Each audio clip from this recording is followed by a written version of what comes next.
This is 10 Questions. I'm Andy Johnson. Thanks for joining us once again. Let's tell you what's happening in this edition of the program. November 17, 2023. This is a statement from Philip Morris International, Philip Morris Trinidad and Tobago. It continues its commitment to provide better alternatives to adult smokers who would otherwise continue to smoke. The company officially launched its smoke-free vision in the country with science-based, what they call science-based better alternatives compared to cigarettes for adult smokers. The mission is to encourage the hundreds of millions of adults around the world who would otherwise continue to smoke, so switch to better alternatives as soon as possible. The vision for Trinidad and Tobago, they say, is for a smoke-free or a cigarette smoke-free environment. Sheldon Wood is the country representative, the senior country representative for Philip Morris International in Trinidad and Tobago. It's the second time we'll be having this discussion about what they call a vision for Trinidad and Tobago free of cigarette smoke. Good to see you. Welcome once again to the program. Hi, good morning, Andy, and good morning to all the viewers and listeners of Trinidad and Tobago. Thank you for having me.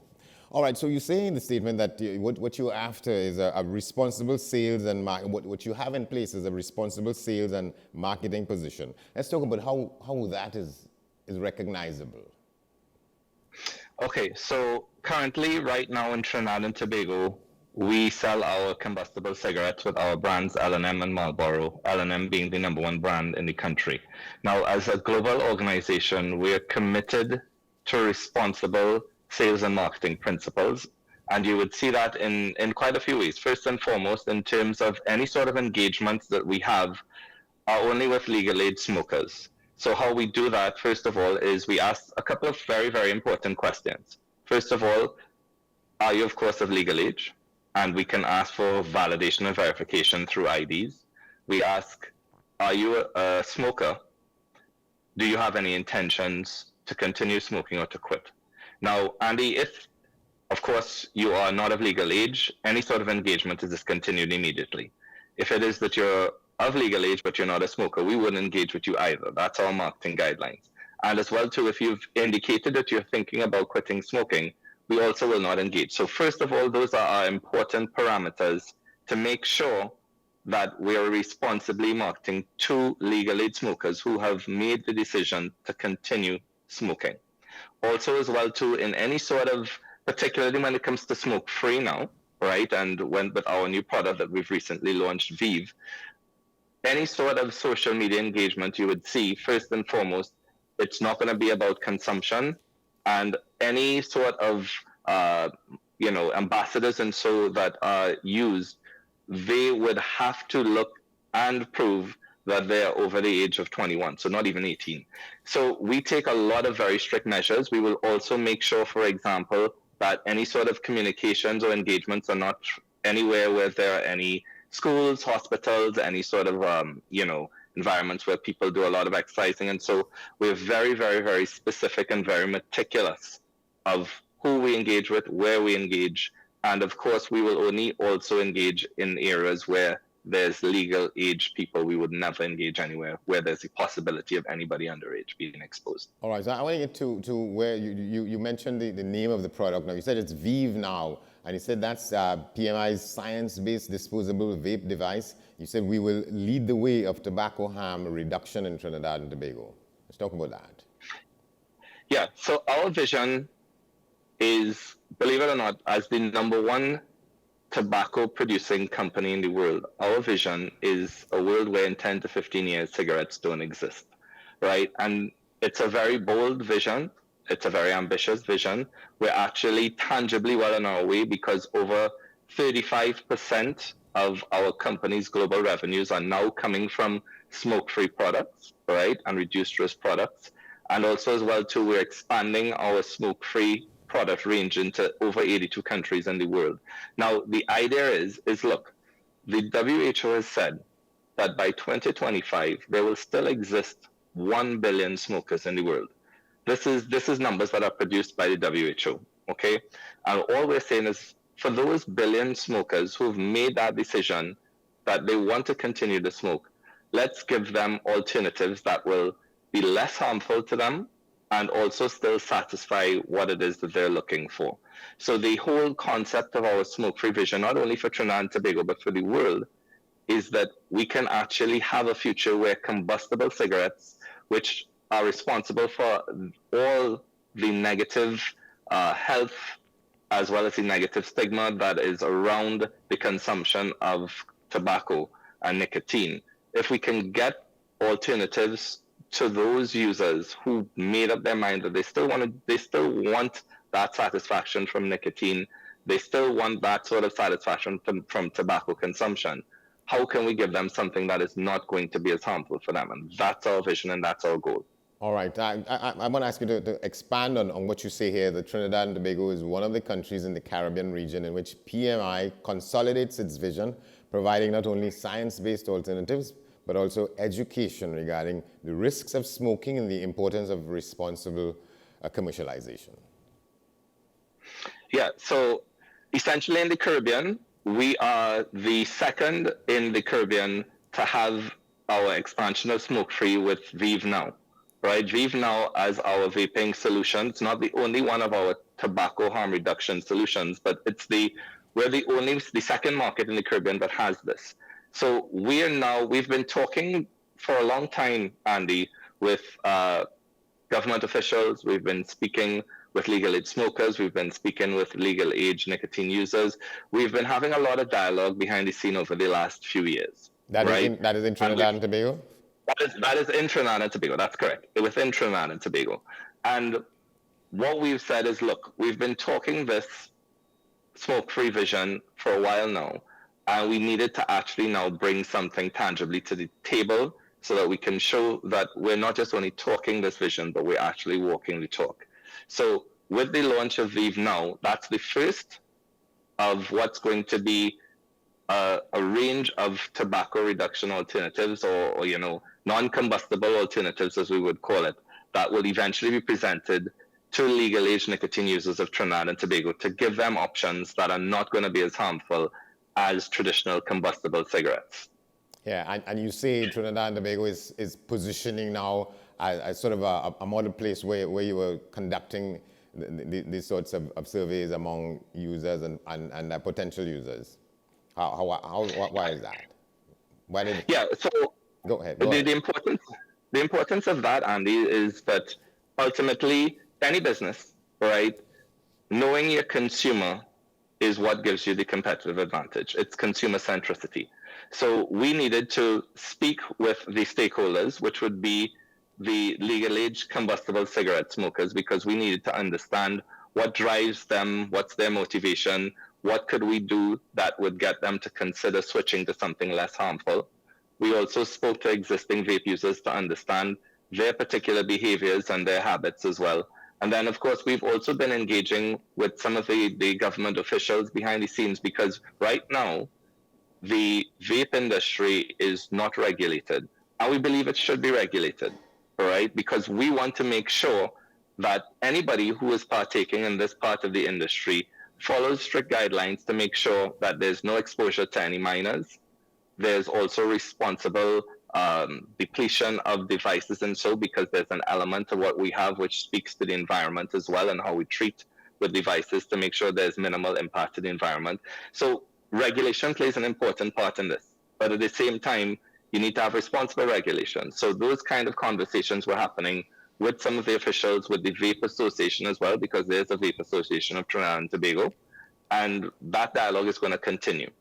Well, you use the term responsible in talking about regulations. It shouldn't be reasonable. Shouldn't it be reasonable? Because regulation could be such that it could adversely affect commercial operations, whether it's yours or other people. But so probably you meant not over-regulation, not strangulatory regulation, right? Yeah, I mean, where I used the term responsible was deliberate in the sense that, again, what we want to make sure is there is commercialization allowed, just as there is right now for combustible cigarettes. But the onus has to be placed to ensure that any company that is involved in this takes all the precautions to make sure that they're responsibly marketing or responsibly consuming or engaging consumers, right? Rather. So for me, that's where the word responsible comes in. Of course, you're absolutely right. If you go to overregulation, and if it is that, for example, you were to treat this just as you would traditional combustible cigarettes, then the impact of that is there's not an incentive for a legal age smoker to switch, right? And what we want is we want those legal age smokers of combustible cigarettes to switch to these less harmful alternatives. So overregulation, becomes counterproductive. But at the same time, responsible regulation ensures that any engagement around anything that has to do with smoke-free devices or anything that has to do with reduced risk products when it comes to nicotine and tobacco consumption, there have to be responsible guidelines because we want to make sure that the correct audience is being addressed.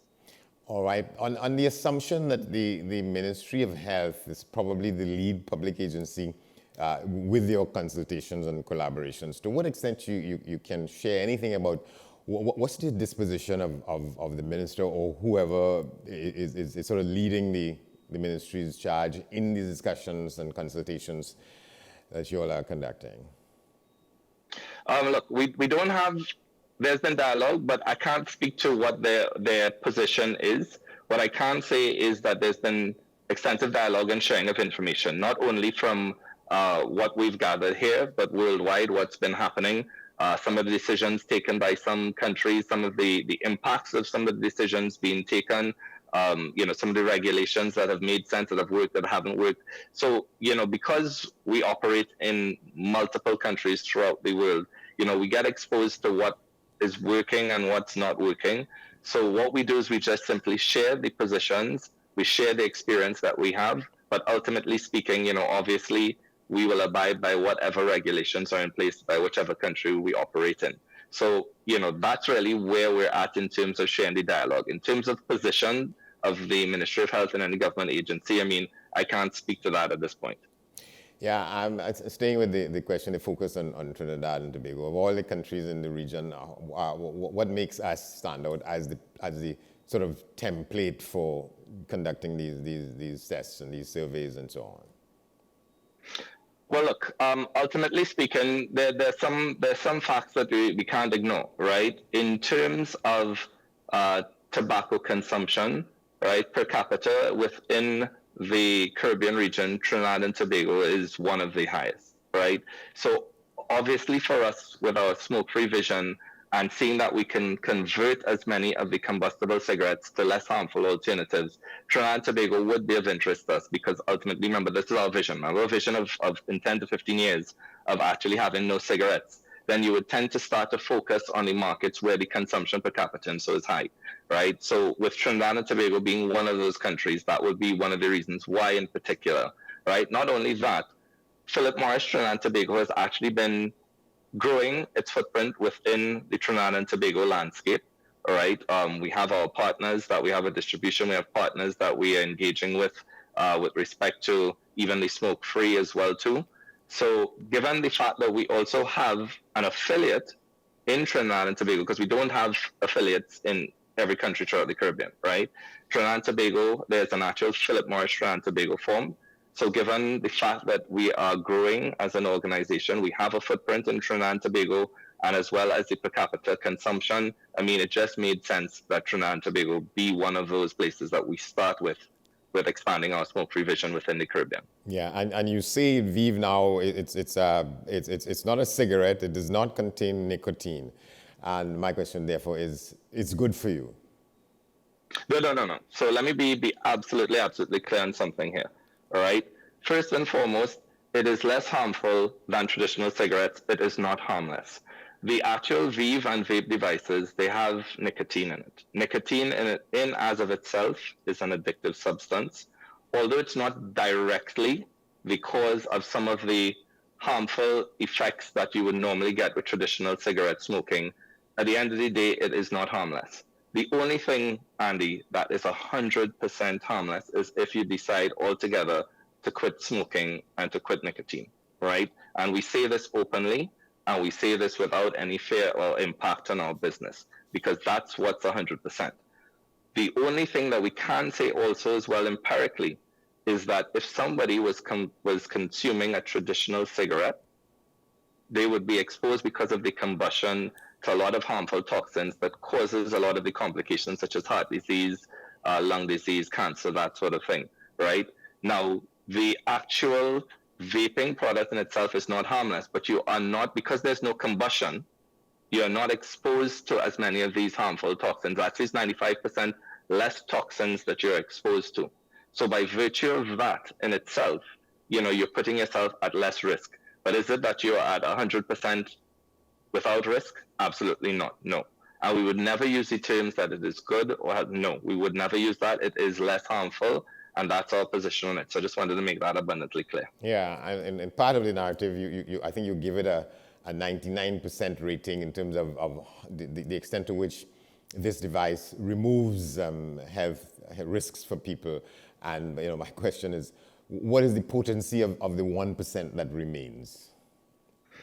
Well, look, at the end of the day, I mean, I'm not a doctor, but I will say this, right? Ultimately speaking, you're going to be still exposed to toxins, and everybody's individual body responds differently, right? So it's really a unique case, but ultimately speaking, it's dealing with the data and the numbers, right?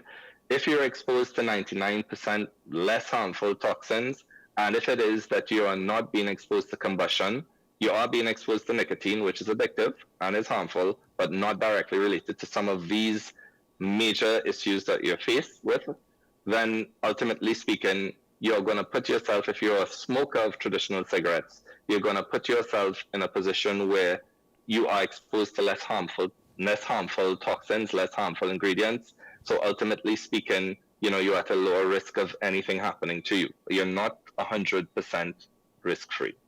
All right, and one has to take as solid what you say the growing demands for better smoking devices, and this is a response to that. Well, there is the good thing is that there's a lot more awareness and visibility of what are the effects of traditional cigarette smoking, all right? That's something that we have brought to the table. Even, we have to be thankful to the Ministry of Health and the Tobacco Controlling, because they have done their part too as well to make sure that people are aware of the harmful effects of traditional combustible smoking, right? There has been, and we have seen it not just only in Trinidad and Tobago, but throughout the world, there's been an explosion of interest and demand and for consumption of these other alternatives, right? But the important thing and the fundamental difference, particularly with Philip Morris, is that we're very clear on who we're targeting, who we communicate to, right? Because we don't want anyone who is not a nicotine user, who's underage, who's thinking of quitting smoking totally. We don't want to engage or want them to be exposed to any of what it is that we have to discuss and we have to offer, right? So that's where we are very, very, very careful. Our internal marketing guidelines, Andy, are stricter than some of the regulations in a lot of countries. You'd be very surprised of what we say. Even if the rules and regulations of the country allow for it, we simply will not do it. All right, and when it was a nicotine-dominated smokers' world, I referred to back decades ago, there used to be a tagline in one of the commercials for real smoking pleasure. To what extent that pleasure is maintained with VEEV now, and well, this is the latest edition of the vaping devices. How do you guarantee that pleasure, whatever the pleasure is that people get from smoking? Well, look, so first and foremost, people consume traditional cigarettes for different reasons, right? Some of them, it's for the taste and the flavors. And what we have with VEEV now is based, again, on some of the research that we've conducted. We do have flavors. We have 7 flavors, as well as we have the menthol, all right? So those research would have pointed to what flavors legal age cigarette smokers tend to gravitate towards, because ultimately, like I said, the goal is to try to encourage them to switch from traditional cigarettes, right? So if you have to try to get them to switch, Andy, then you have to try to make that transition or that journey as less traumatic as possible and get them to accustom to what they want. So if it is that from a traditional cigarette you have capsules which offer flavors, we offer similar flavors that appeal to the Trinidad and Tobago local palate. So through the flavors there as well. Our device, as I said, is a disposable device. So essentially, once you're finished utilizing the device, right, we dispose of it. We have mechanisms for you to dispose of it responsibly because we don't want to have, a landfill full of empty devices that are going to be harmful for the environment. So we have mechanisms in place. So, this is just going to be one. I mean, in the future, there are going to be more. But right now, this is our first entry in terms of smoke-free alternatives that we have. There are going to be others. I mean, throughout the world and even within the Caribbean, in terms of Dominican Republic, we have IQOS, which is our heat not burn, which actually heats tobacco, but it doesn't combust. So that tailors towards those legal age smokers that not so much into flavors, but they want the closer to tobacco experience. We also have globally nicotine pouches, right? Where it is that, you just essentially you consume the pouch in itself to get that nicotine into your system that you need. So there are different mechanisms of doing it, but ultimately speaking, the main cause of a lot of the problems is traditional combustible cigarettes, and that's what we're trying to move. Those 1 billion people the WHO has said that are going to exist by 2025, we want to get them to utilize something less harmful to them. Yeah, and I'm not trying to use the term in a negative way, but from what you say, it conjures up sort of thoughts about, so whatever is the mechanism and the science and the substances in the VEEV, it will trick the brain into thinking that it's getting what it wants in terms of why people smoked in the first place. Well, it's not about tricking the brain. I mean, ultimately, like I said, VEEV has nicotine in it. So, there are going to be those legal age smokers that are looking for the nicotine, right? So you will get that. It's just instead of it being you're exposed to the combustion, you have an aerosol. So it's not that you're tricking the brain, right? There's no sort of gimmickry or anything that is trying to be disingenuous to what it is those legal age smokers want. You get it. You just get it through a mechanism that does not expose you to as much harmful toxins.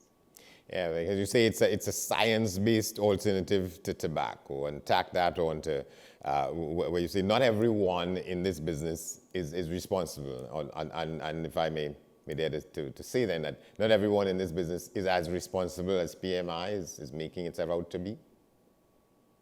Yeah, I mean, look, we have, as I said, I can speak for us, right? And as I said, we have our internal marketing guidelines that are super strict. Like I said, even beyond what regulations exist, right? I mean, there are those that, will be independent people that may bring in their own sort of devices and so on. They may not be guided by such, regulations internally, right? So the truth of the matter is I can only speak for what we stand for, and we stand for responsible marketing. Can I say that it applies to everyone? No, I can't say that. But I can speak for definitely what we have in place in Philip Morris globally, and definitely that we're going to be implementing within Trinidad and Tobago as part of our global guidelines. Yeah. And are there persons who despite the reductions in the pollution and harm, should nevertheless not be advised to use them?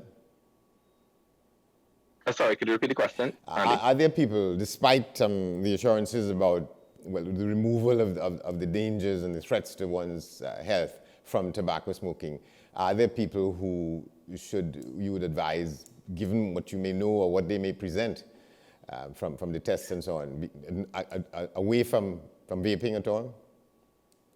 Yeah, look, again, our position is really clear. If it is that you are considering, having to stop consumption of tobacco or nicotine, absolutely this is not for you. I mean, Andy, I was just having a conversation maybe a couple of weeks ago with, some of the colleagues of mine, and one of my colleagues came up to me and said, hey, Sheldon, I've seen this VEEV now, it looks really good, it looks really exciting. I myself have been thinking of quitting smoking, should I go with this? And I said, absolutely not. I said, if you're looking at quitting, this is not for you. I'm not going to recommend at all, and this is PMI's position worldwide. If it is that you're looking at stopping smoking, this is not a smoking cessation tool. This is not it. This here is for people who are deciding to still consume combustible cigarettes. This is an alternative for you that is less harmful, that can hopefully satisfy what it is that you get from traditional cigarettes. If it is that you are not falling in that category, Andy, then absolutely you should not partake, not just only in Philip Morris, but any of those products if it is that you're looking to stop altogether tobacco consumption or nicotine consumption on the whole. Yeah, and your response to that person, that's not just your personal position, one friend to another. That's part of what you say is the company's sort of responsibility, a commitment overall in addressing the matter. Yeah, yes, that's going to be it. Yes, I mean, look, yes, we are a business, and like most businesses, like all businesses, you're out for profit, and so, but our vision is very, very, very clear, right? And ultimately, we are targeting very much those that are continuing to smoke. So if it is that, as I said, in this particular instance with the colleague of mine, who first thing he said to me is, I'm looking to quit cigarettes. And then he asked, should I try this? And I'm like, no. This is, if you're looking to quit. All right. That's the best thing you can do for your health. That's the only thing that is going to be 100% risk free. If you had said to me that, you were going to continue smoking, but you were open to trying something else, then we can have a conversation, right? But by virtue of the fact that the first thing that was said is, Sheldon, I'm thinking of quitting smoking, then that's where I would immediately say, from a company perspective, from a personal perspective, this is not the product for you. All right. Thank you very much, my friend. I've been talking with Sheldon Wood. He's the senior country rep in Trinidad and Tobago for Philip Morris International. They're working towards what they call a vision of a smoke-free Trinidad and Tobago, a safer place to do that. Thank you very much. Thank you, Andy. Thank you, Trinidad and Tobago. Have a great weekend. Same to you. This has been 10 Questions. I'm Andy Johnson. Thanks for watching, and we'll see you next time.